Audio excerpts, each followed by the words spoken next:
Sainty. Tu fewn i Edwards, ond Kieran Smith yna disgwyl amdano fo.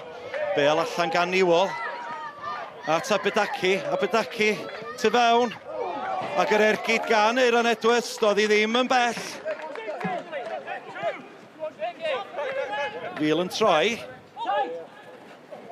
Bale yn disgyn i McLagan. Allan mae'n dod at Chris Hugh, chydig o le o flaen, Chris Hugh, cyfle mergyd. Absalom efo'r arbediad.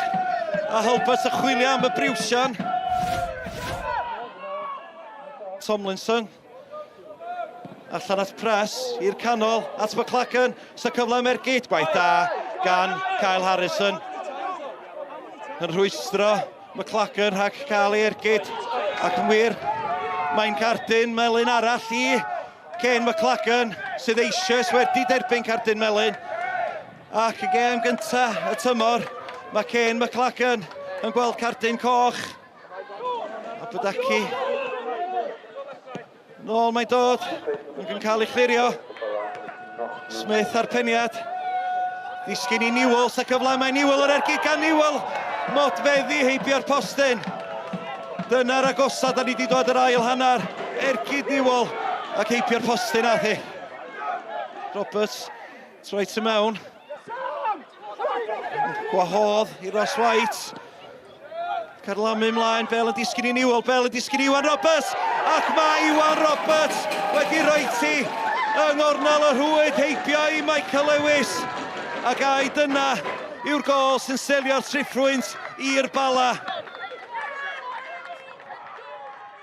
Yeah, it was a great feeling, you know, to get the team up and running. Like a tough game, I thought, but late goal, you know, it's always a great feeling. We gelled really well towards the end and showed that togetherness to get the 3 points. Feels like family, you know, great guys around you, the manager's great, the chairman, Ruth, yeah, great club. I feel as though new team, but we're gelling really well together, and I feel as though it could be a good season for us. The lads' attitude has been great. They want to learn, they want to listen, they want to improve, and that's all you can ask for. It's just the only thing I haven't got is time at the minute, and it's straight in.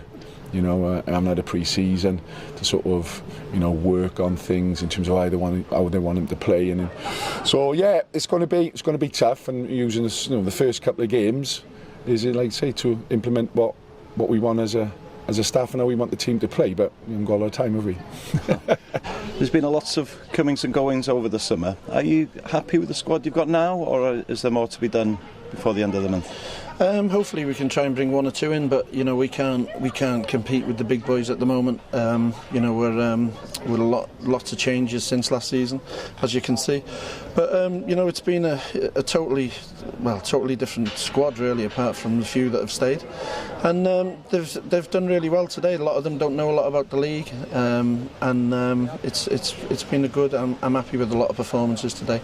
And like I say, there wasn't many chances in it. I think we deserved to win it.